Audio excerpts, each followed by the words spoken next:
really what I'm projecting is to get more people, engage more people at the start, effectively. Okay. Because there's, often it's people that people sort of will engage, like musicians or composers that they grew up with or that they just know previously. So to come in cold is often quite difficult. Okay. Because there isn't anything that sets you apart from what is probably quite a graduate market. Okay, that makes sense. So we've got a composer, we've got an interior designer. Let's take one more. Anyone who wants to tell me or tell everyone else? I sell online, so digital assets for other designers to use. Okay. So image packs, that kind of stuff. Okay. So I'm intrigued just to anything you've got to say basically. I do have the odd client because I started to get into digital painting. Okay. So I've done some stuff that's been aired on TV ads and that kind of stuff. Yeah. And that's where I'd like to sort of push my work. Okay. So I don't have any clients, I don't rely on them. And if clients come to me, then I have the choice. The digital signage or even, okay. Yeah. Okay. So okay. Perfect. It's good to pick I get to pick who I work with when they do approach me. Yeah. So if I don't like them or I don't like what they do or it's a bar of soap that I don't want to work with or something, I just say no. Okay, perfect. Well, it sounds like you don't have a lead problem then as such. But they're still trying to get customers to buy your stuff on various websites, so I don't know if you've got anything on that sort of. Okay, so e-commerce, and you currently list on other sites as a means of driving conversions. On my own site, but mainly other massive sort of sites which are well known. Absolutely, that makes sense. It's quite typical of businesses that build based upon Amazon or eBay and then decide they want their own customers on their own platform. This is quite typical. Some of the clients that sometimes do come. So we can talk about that. Okay, brilliant. So interior design, composer, e-commerce.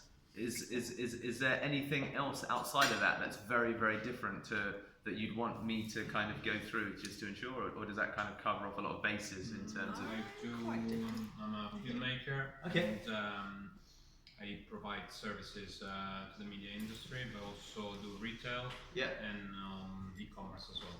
Okay. Oh, I'll have one. Yeah, milk, no sugar. Amazing. Great. So, perfect. So, filmmaker, and then I think were you going to say something? Yeah, I'm a content marketer. Amazing. I work for small business clients, so I'm B2B. Yep. I find that I'm pretty kick out at building other people's funnels, shit at my own, as opposed to my own business. Okay, brilliant. So, content marketer, interior designer, composer, filmmaker, e-commerce with graphic icons, etc. Yeah. Okay, brilliant. And is there anything else that's very different, or? We're all different. Yeah. Screen designer, screen printing day. Screen printing. Okay. I print. I'm Yep. also selling people to come out and encounter screen printing and graphic design as well. Okay, brilliant. Okay, perfect. Well, thank you everybody for not everybody, but a lot of you for telling me what you do. So I run an SEO agency. It's called Pearl Lemon, and we started 2 years ago. That was a business that I started literally from my mum's house in my bedroom. I returned back from ultimately a failed application to the British Special Forces. I spent some time with the army, went down that route, didn't quite work out. Came back and thought, what the fuck am I going to do? What can I do? What am I good at? And kind of figured out things from there. So that was August of 2016 that the company officially incorporated. And since then, and this is what I want to talk to you about, today. I had similar struggles, perhaps in respect of, well, how do I grow from kind of me, but also without perhaps impacting the lifestyle that I wanted to live. I wanted to not have an office. I didn't particularly want to spend masses of face time with any clients, and I wanted to have the ability to be location independent, but still ultimately run, a business that could succeed. And that was the framework with which I set out. And I thought that I don't want to do anything that operates outside of that framework. I want to kind of abide by those operating rules, that modus, that MO that I gave for myself, and then move forward. So it's been 2 years. Our record month was in September. We did 40 grand. The idea is that this year we'll do around 300. And the idea is to see if I can clear closer to $1 million next year. There's now 2 other businesses. There's the SEO agency, and I've now launched an education company, which is ultimately info products at its simplest. And what we'll talk about ultimately, which I hope is going to be the most useful, is about those initial 6 months where I was trying to transition. You know, I've never met any of my clients. The headcount in terms of staff and everyone's distributed. I've never met actually any of my employees either face to face. They're based between here in London, Croydon, Adina's there, Rebecca's in Texas, Melanie's in New York, Ali and David are in Sydney. There's a trio in Jamaica, Kingston, and then a guy in India. So that's kind of the spread in terms of the people. And the biggest thing that I thought that was important starting out was that, God, if I can get enough people to talk to that are interested in interior design or interested in content or interested in some kind of filmmaking, then I can figure that next part out, which is how to kind of crack this whole sales thing, whether it is getting the initial sale, whether it's how to upsell, whether it's how to, you know, sign retainer deals, whether it's how are the actual payment terms structured. Is it, you know, payment 45 days after invoice? That was one of the other things that I hated. I was like, okay, it's expected that a business, you know, you invoice a business 30 days after delivery and then they have a 15-day payment cycle. And I was like, well, hang on, I want bloody all of the money, 100% upfront. I want them to sign on for the recurring billing. And that's what I want to do, because that's what we all want, right? Cash flow. So again, that was one of the things that I quickly learned, that I didn't want to have to suffer with the issue of having a dedicated admin person to chase people to pay bills. And certainly I went down the route a little bit of what people would perceive, especially with agency models, as tradition. You know, I thought, okay, well, I'll invoice after the fact. And I did it for about 2 months before I binned the whole thing, and I thought, this is shit. You know, I'm really not interested in, thank you, in pursuing, that's perfect, in pursuing that kind of model, because I spend a lot of my time kind of back to face and focusing on the wrong things. So I think that the biggest thing that I learned through that process, the most important thing is my pipeline. And that's really what I want to talk to you about initially, about how to build that pipeline so you have enough people that are interested in home renovation, in, you know, a video of some kind, in having some level of composition, and building enough throughput through your business so you can become good at sales as a consequence of being able to practice it all the time, right? And the first thing that I thought about that, in terms of, you know, how am I going to make that work? The biggest thing that I thought, kind of just starting out, was, well, how can I'm sure there's lots of other guys that are maybe, okay, so maybe there's guys like emailing everybody, maybe there's guys sending LinkedIn messages to everybody, maybe there are people that just rely on their referral network and, you know, pre-existing infrastructure that you have, whether it's kind of the FNF, the friends and family, FFR, friends, family, referrals, right, from historical experience in business. And of course, because of this experience that I'd had with the army and literally spending most of my 20s not in the UK, my friends didn't really have any money, or weren't really the people that I'd rely upon, and I certainly didn't have any kind of previous B2B experience.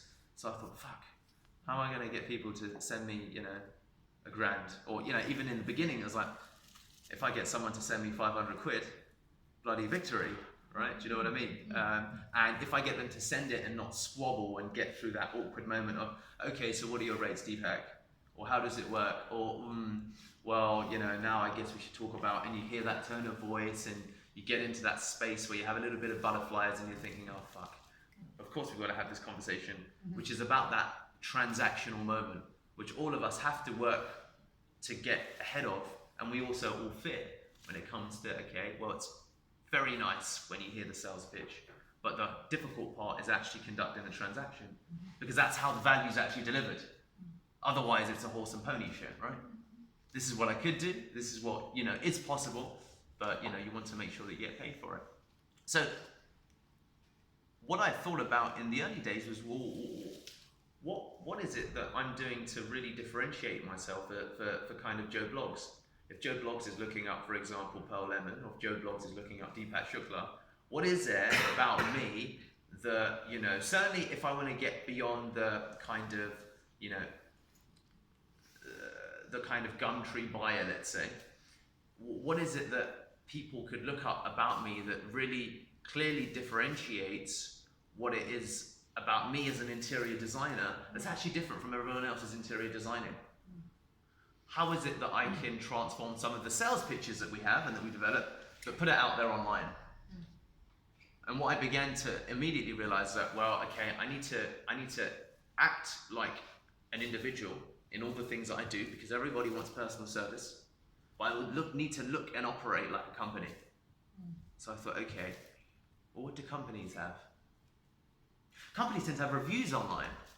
And I thought, okay, well, I'm talking to people anyway about what I could do to, their composition, or what I could do to improve their content marketing. So the first thing that I began doing was going out and giving lots of free advice. So the 20-minute calls. And the value exchange was, at any point someone said to me, Deepak, that was brilliant, thank you so much. Can I do anything to help? Or even if they didn't say, can I do anything to help? I'd say, could you help me in one thing? And they'd say, yeah, sure. I'd say, I'm just starting out. Is it okay if you just said those words that you just said to me over the phone? Could you put that on a Google business review? Most of the positive feedback that we get, really, the interesting thing is that when we perform our own due diligence, we look for an audit trail, right? Yet we do nothing to build it within our own businesses. Does that make sense? How many of you, for example, at the moment have more than 10 reviews online that relate to your business? Hands up, brilliant, okay. Keep your hand up. How many of you have 20, more than 20? 30? Okay, great. So this is a good example of something that is low-hanging fruit that we can all easily activate, because the secondary level, and let me ask you this, how many of those reviews are from clients? They are all from clients. We did a campaign at some point offering discounts, with recurring customers offering discounts. How many of them are from partners, people that you pay for services? No. Okay, so for all of you that are lacking in customers, you have partners in business, you have character references. If I know of the quality of your work as a content marketer and you helped edit a document for me because I'm your mate, why can't I leave you a review saying, what's your first name? Sarah. I've worked with Sarah, she really helped me put together a proposal that I'm preparing for a client. 5 stars. Does that make sense?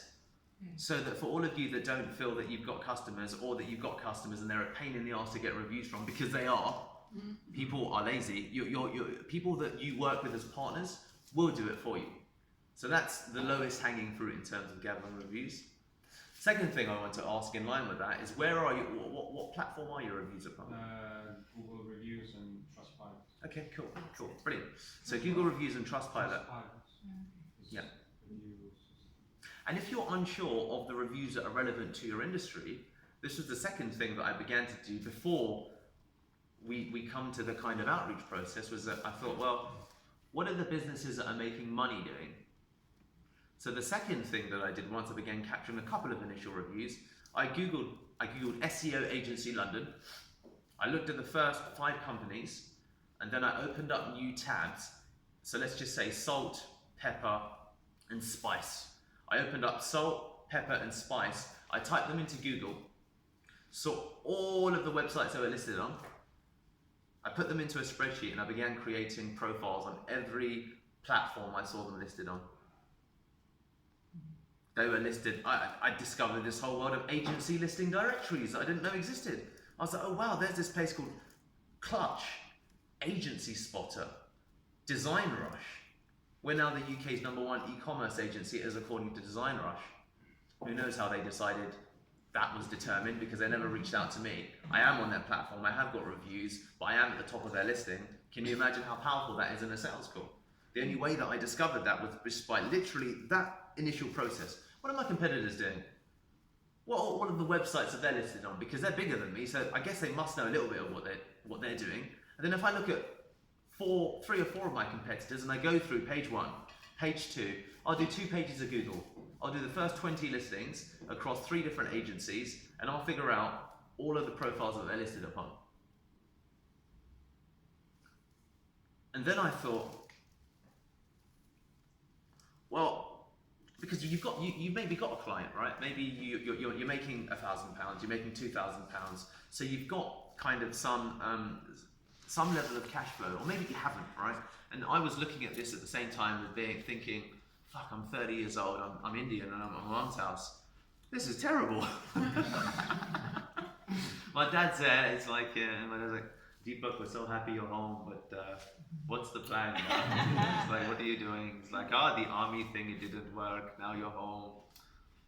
What are you going to do? And, I had this kind of whole thing hanging over me, and trying to figure out what it is, the bloody hell that I'm going to do to get people to pay me, right?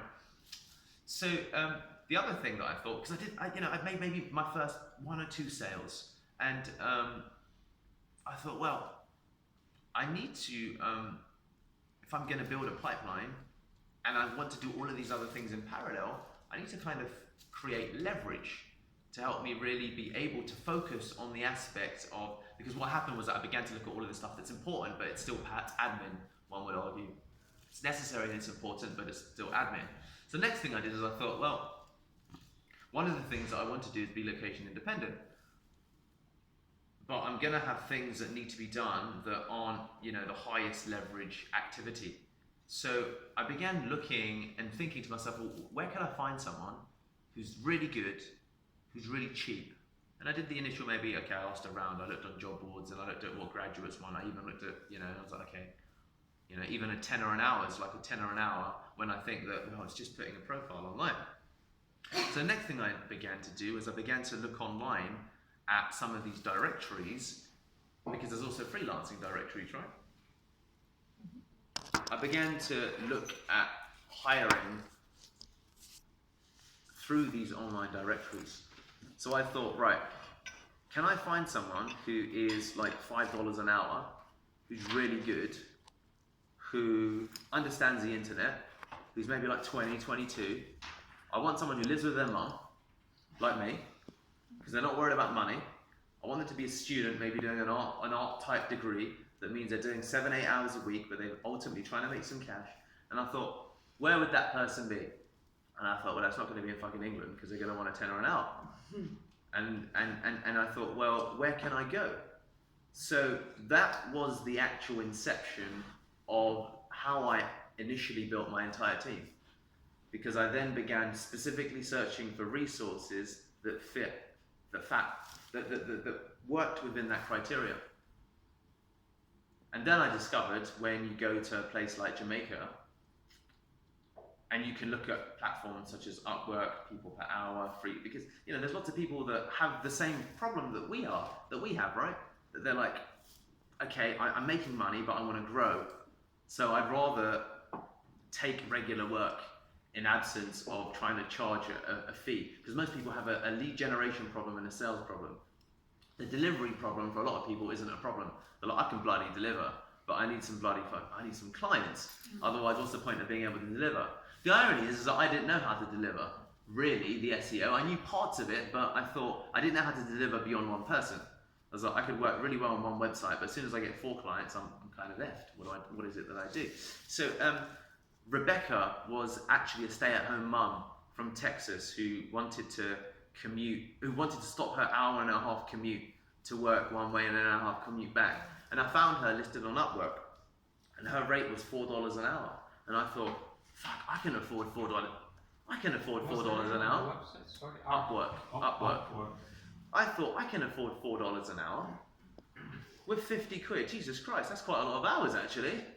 So I quickly ran the math, and I decided that, right, the most important thing that I need to do is to do something that's going to generate an income. Everything else, I would outsource. So it was Rebecca who began building. I created this spreadsheet, and I said, Rebecca, set up profiles on all of these platforms. I then, of course, looked at the next step. So you built your reviews down, because you've gone on Google, you've gone on Trustpilot. Now that I've hired Rebecca, I'm like, oh, well, she could technically perhaps qualify as an employee. I said, Rebecca, list Pearl Lemon as a company that you work for on LinkedIn. And I looked at my LinkedIn profile, I was like, 2 employees at Pearl Lemon. I was like, great, this is pretty damn cool. I was like, Rebecca, leave a review on Rebecca, set up a Glassdoor profile and leave a bloody good review on Glassdoor. She's like, done. Then in the process of her leaving a review, I discovered that partners and contractors can also leave reviews of businesses. So then I reached out. Glassdoor is a platform that reviews businesses in terms of like how it is to work there.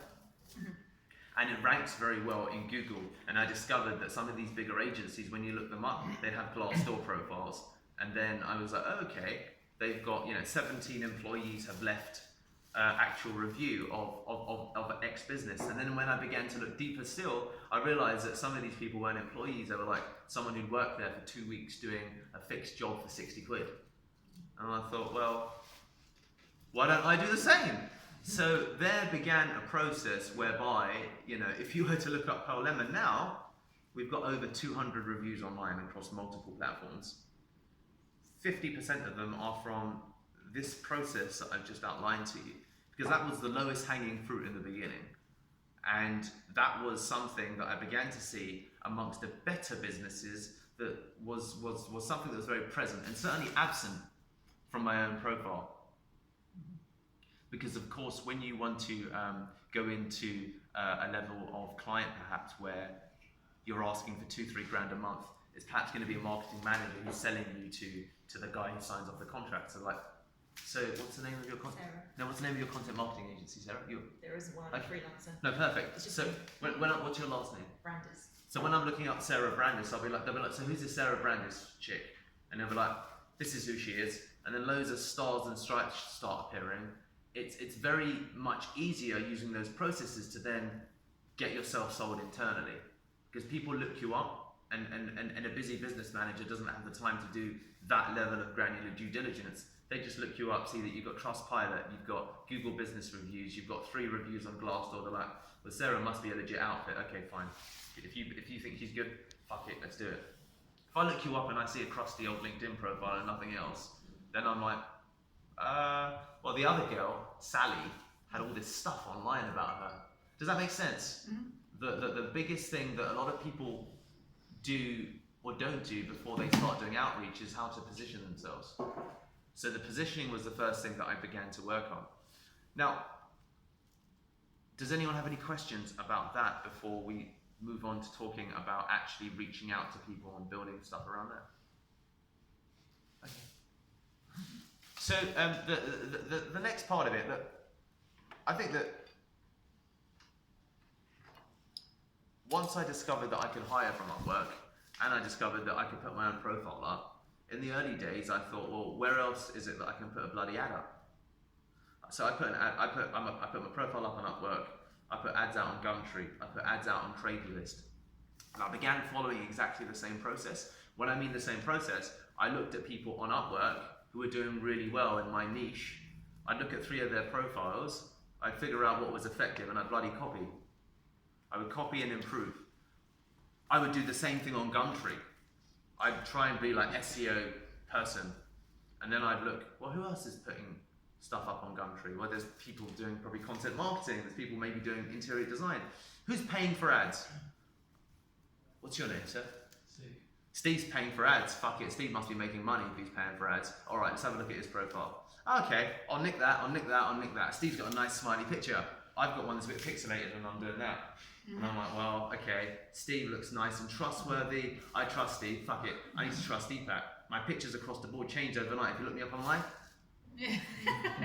everywhere. They're like, oh, Deepak, you seem really happy. I'm like, absolutely, it's what sells. So that same process I began applying at every level that I could on Gumtree. I began to generate a little bit of business from Gumtree. And what was interesting, and this is the part that a lot of people don't do, we let pride get in the way of practicality. So the best clients that I had in the early days were those people from Gumtree who wanted the world for 200 quid. And the common consensus that people had was, he's got no budget, he doesn't. And the world will collude with you in terms of you rationalizing anything that you want. It's very easy in those moments to say no and have everyone around you accept that your no is completely rational and logical. And we need to be really mindful of this, because again, the question should be, when you're getting now into some of these conversations, because you've got your ad up on Gumtree, you put an ad up out on Craigslist, you're on Upwork, you've maybe got some reviews online, but you're still struggling with well, how can I double my rate? Let's get some, let's, how can I double rate and how can I grow?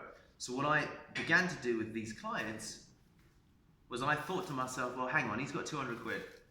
How can I make money off of 200 quid? I thought, well, it needs to cost me no more than maybe 60 quid, 70 quid, even 100. But if I'm not doing any of the delivery and I'm having someone else do the work, then maybe there's something here that I can figure out. So then I went back onto Upwork and I began doing the same process that I'd done with Rebecca. But again, I figured, there's got to be another 20-year-old kid who's pretty good at SEO, who is a nerd, because SEO people don't really, worry or care too much for sales, that would be really good at doing the job, who has a cash flow problem.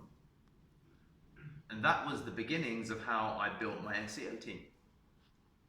Now, what is interesting about that process is that when you hire someone in at $5, $7 per hour, you can very quickly test somebody. What you'll find out about that person is they're eager, they're determined, they do get, of course, a lot of things back to front, but then also you can find out within hiring them, and within about $30, if they're worth someone that you think's worth keeping around. And also at that level, you can hire 5 people at the same time and may the best person win. Because you're literally spending $100 to road test 5 different students from the same classroom as I did in Kingston in Jamaica, because I got them to hire all their mates. They were like, Deepak, how much do you charge? I was like, $7 an hour, Deepak. I was like, I'll give you 4. They were like, done. And I thought, aha, your listed rate versus what you'll actually accept are just poles apart, like most of us, right? So that became a very quick method of being able to figure out who perhaps could deliver with some help. And what was interesting was, once you begin to figure out a little bit more about, let's say, the sales process, because you've got maybe some clients coming in on Gumtree, some clients may be coming in because you've done applications on Upwork, is that you can begin slowly to increase your value, but you don't need to increase your delivery costs. So all of a sudden, the same guy who was costing me, let's say, £60, I was now selling the same service at £400 per month. And I thought, oh, I'm making a bit of nick here. This is like 360 quid now all of a sudden, 340 quid.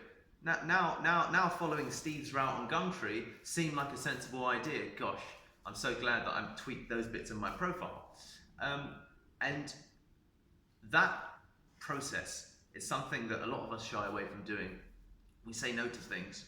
What was also interesting about those clients is that they will robustly test your delivery, because they're spending basically their entire, either 2/5 of their wage packet, or they're spending their entire pub money on working with you, and they've got no understanding of what's possible. If you can deliver for someone like that, delivering for someone who will pay you $5 a month is way easier. It's like literally a walk in the park compared to someone who's got 500 quid, because when someone's spending at the $3 level, they can afford to spend $3 and they're busy building their business, which means they're not busy micromanaging you. So those initial steps became really important as the levels of actual clientele grew. So the other thing that I began to consider was, okay, well, I've got people coming in off Gumtree, I've got people maybe coming in off Upwork, but where can I find people that have got more money? So that was where the journey with LinkedIn began. Because then I was Googling social media platforms, average net worth of people. And I was like, okay, well, the people online that are there to do business, that have the most money, appear to be on LinkedIn. So I then began to kind of graduate. And this is a process that was happening over perhaps a 12-week period, literally. Because you pay for an ad on Gumtree. Well, you put an ad up on Gumtree, you figure out it's 8 quid. You pay for a featured ad, it's 50 quid. I see what happens. I'm like, okay, I made 200 quid off this guy. I'm just going to put it back into Gumtree and see what happens. I'm like, oh wow, London worked well. Let's just duplicate the ads. London, Birmingham, Manchester. Let's just see what happens. And those initial processes, helped with the initial cash flow to start experimenting with other platforms. So I thought, okay, LinkedIn, let's get LinkedIn Sales Navigator. It's 60 quid a month, but I'm okay with kind of spending that. And you know, by this stage, you've now built up some reviews that are from contractors, friends and family, let's say. You're beginning to get legitimate reviews because you've got clients who you're serving at the Gumtree or Upwork level that are happy. And you've also perhaps evolved your review ask process. And instead of asking for it at the end of the project, you ask for it 10% into the project when they're like, oh wow, I really like that initial design that you presented to me. Brilliant, could you write that online? They're like, yeah, sure, why not? And these things begin to become really powerful as you go into new sales conversations because they're like, well, wow, Sarah, I'm really impressed by the amount of case studies or reviews that you've got online. I'm not used to seeing, you know, a content marketer with 34 reviews online. Most of them have like one outdated LinkedIn recommendation and nothing else. And you begin to build this into the sales conversations that you have because everybody is asking you, well, what makes you different, Deepak? I'd say Google me. I am one of the few people that you'll find walks the talk. Sarah, I love this stuff. I really think that SEO is hugely important, and I think that what you'll notice is if you do, you know, look up my agency online, look up a couple of my competitors, and I promise you that I'll give you the first month for free if you find anyone who's got better recommendations or better reviews than my business. And everyone's like, wow, that's a pretty bold statement. And they look you up and they discover that, whoop-de-doo, Sarah's got 34 bloody reviews. And they're like, okay, you know what, she called it, it's true. And can you see how at that stage your perceived value becomes very, very different because you've got these Glassdoor reviews, you've got maybe 2 more people you picked up off via Upwork. They are listed as employees on your company page. You begin to transition from looking like a freelancer to looking like a company.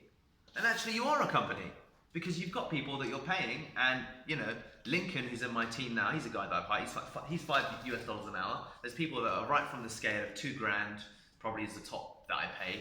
And Lincoln's $5 per hour. But Lincoln gets a steady 20 hours a week for me. And he's like, dude, this helps me pay for everything that I want to do because in Kingston, Jamaica, $5 an hour is a lot of, like, it's good money.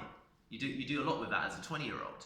And he is someone who's grown up with the internet, he understands Instagram, he understands social media scheduling, anything he can't figure out, he's like, don't worry dude, I'm going to YouTube it. And then he'll watch it and he'll be like, okay, I kind of get it. He gets 70% of the way there, and then I can tweak everything else. And he's always online. The concept of not working out a weekend is foreign to him. He'll send me messages on Saturdays, and then that begins to reinforce what we can do in terms of delivery, because you can do more. I have a question. Yes, of course. Obviously your business and the way that it works means that you can get clients from all over the world and you're not limited to a geographical location. You are. Absolutely, and not only London, but Southwest London. So my market is probably within a 5-mile radius. Okay. And also, anybody that works for me cannot work for me online. They would need to come in and be in the office and client base. So if you were in the situation where your company was UK only based, what would you do to go around to try and find people who are economical whilst not exploiting them, and still paying a good amount, but like what is okay for them, and then but also get the most from that? Yeah, absolutely. Okay, so in your instance, it's my partner Daniela. She's we moved. I was making a decision about a year and a half ago as to whether I should move to Italy. We met several years ago, and I convinced her finally to come to London. And I was still at my bloody mum's place at this point, right? And I was like, fuck, I can't bring her to my mum's place. It's beautiful, lovely Italian, amazing woman from a small village. There's no way going to come with my mum and dad and sit. And I was like, right, I've got to fucking move out. I've got to make things work. And one of the things that I wanted to make sure that I gave her was an ability to replace her local business, because she has a Pilates studio that she'd spent a couple of years building up in Italy. And it was like, well, and she, you know, and I was like, you know, come here, there's bigger opportunities, there's, you know. So what we did, where we live right now, we're in Fulham, and we've converted one of the rooms in the flat to a studio for her kind of Pilates stuff. is in that instance, at the moment, to attract clients, we do £5 spent per day on Facebook to run ads within 2 kilometers of where we live as a local business, with certain kind of interest settings on Facebook, with something that's a free trial or free something. That would generate maybe 2 or 3 trial lessons a week. The second thing that we do is on LinkedIn Sales Navigator, you are able to run keyword searches. So I would search for people that have, and this is the interesting part, because people don't think you could do location-based targeting on LinkedIn, but you can, because what you do is you search for, I search for keywords such as Fulham and Hammersmith for people that are located in London. And therefore I know that they're based, or they have been based in Fulham or Hammersmith, and then we start sending them direct messages. Our 2 most recent clients have come from LinkedIn as a consequence of that process. So we would do those 2 things on a daily basis. So that's what I would do, is to try and target people that are within a certain locale. As to the hiring part of it, if you're hiring people locally, I mean, the principles that we've just described still apply. Adina, who's in Croydon, she worked. She's just graduated. I pay her like £1,000 per month. She lives at home with her mum. She generates 4x that in terms of her volume of activity. But again, she lives at home with her mum. She's after really interesting work. She's not too concerned about like money per se. She's more concerned about what she can do, and she's come into a business that, because we've got multiple Google reviews and because she likes what we're doing. So is that helpful in answering some of those questions? Yeah. Is she responsible for generating her own business? Is she responsible for generating her own business? No, so she's come in and she works from the business that I generate. But are you talking about people that would work under your umbrella to go and generate business? I'm not sure yet, but I mean, essentially I have as solid leads and pipeline, but I don't have enough hours in the day to take on all the projects. I've got more projects than I have. Okay. There's only me. Yeah, of course. So I'm just trying to think how I can get somebody to come and help me without me having to give away all my money. But whilst, you know, because obviously at the moment I get 100% of all the money that comes in, and it's lovely. But I realise that in order to take on more projects that are coming through, I need to get someone to help me, but I don't want to pay lots of money. And I also want them to be able to generate their own business and leads. And I'm thinking that somebody that can do that is probably quite expensive. Not if you are good with building your brand and the perception of your brand and building processes, so people come into a system that is useful to you, that is useful. So one of the things that I was doing in the early days is that I was documenting anything that I would have someone learn. I did so if you work for Pearl Lemon, there's literally 200 videos on an unlisted YouTube channel that I've sorted out that relate to different things that we do, because anytime I had something that I wanted to teach Rebecca, document everything.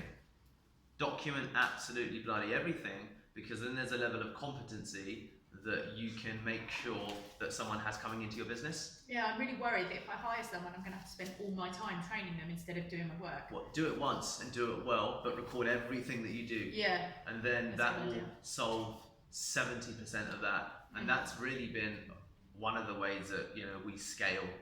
So the hierarchy, and this was very useful in the early days. Adina used to come in, but I wanted to treat Adina like she was a remote kind of employee. So I said, Adina, don't ever write me long form emails.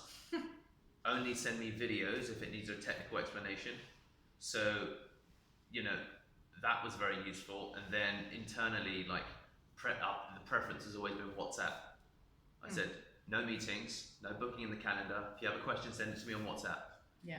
If it requires something that is beyond WhatsApp, because it's Deepak, I'm struggling with this issue, send me a bloody video. If you need to learn how to record a video, come in, I'll show you how to do something with your phone, because sometimes your cameraman might not turn up, and I'll be like, fuck it, the beautiful Coco is still recording this for me, because I want to document everything that I do, because who knows how it'll become useful. Because now I put those videos up on YouTube, and I have a whole list of public speaking events, and that's how I'm beginning to get paid booking gigs, because people be like, oh, you're a speaker? I'm like, yeah, I am. have a look at my playlist with all of my speaking gigs. So everything, document absolutely everything. Yeah. Because even 2 years down the line, it can become really powerful. So It's is just that time saving, yeah. is that Yeah, useful in that is good hiring actually, process? Yeah. Yeah. I want to make it quick.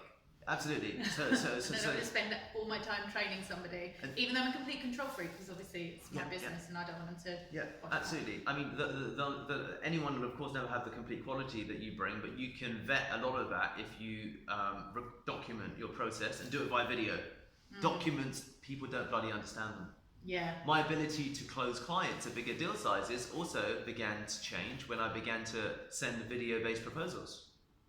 So I was told in the earlier days that I must create a fancy 30-page PDF. I then discovered that it was a lot more of self-mental masturbation than it was for any practicality for a business on the other side. The other thing that certainly, depending upon who your clientele is, and you know, might not be as exclusive for you, that the buying audience of today are millennials, 27 to 35, something of this age bracket, are typically directors within businesses, and they will perhaps answer to someone who's slightly older, but they will determine the kind of buying decision. And that age, which is my age, I use WhatsApp every day. I consume video. So my ability to position myself and differentiate myself at higher ticket pricing also transformed when I would send a quick video explaining what WTF does my document actually mean. I also then stopped using PDFs and I started writing emails and bullet points. No one likes to download stuff. It's rubbish when you get a proposal and you're on a train and you have to download the thing.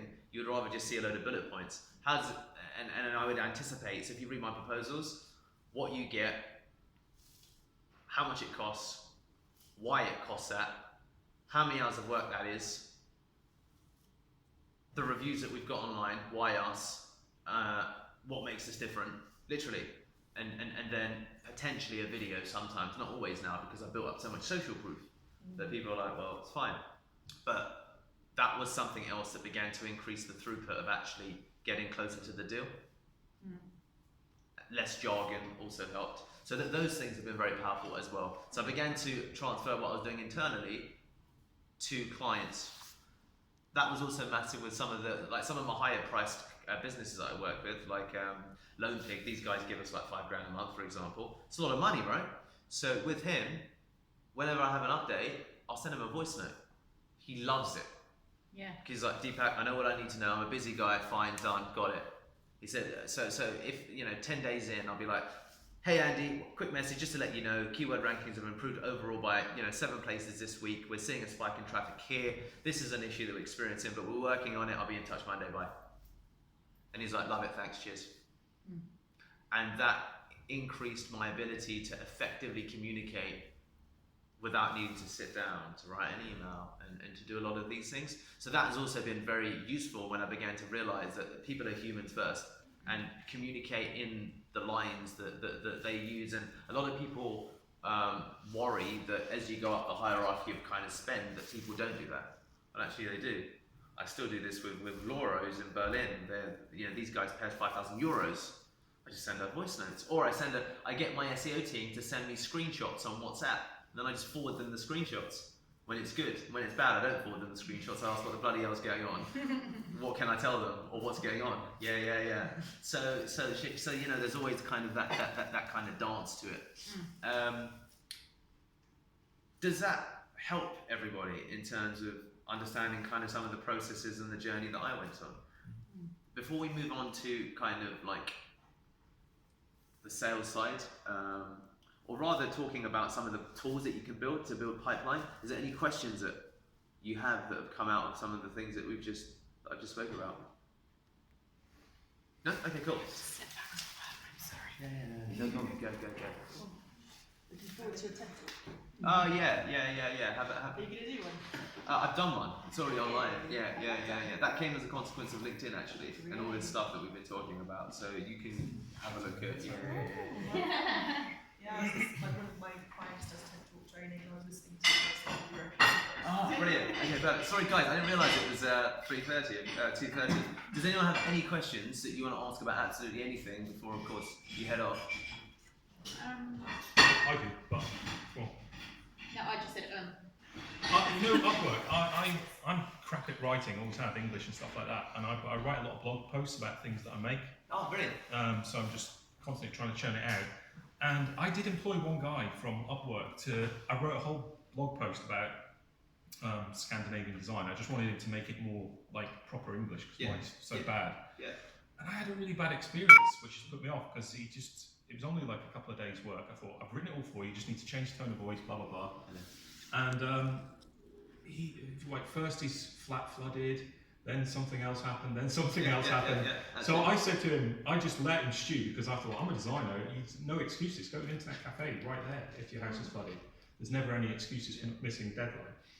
So I only paid him half, and the shit I got off the guy, it was just like, terrible. Yeah. And he was like,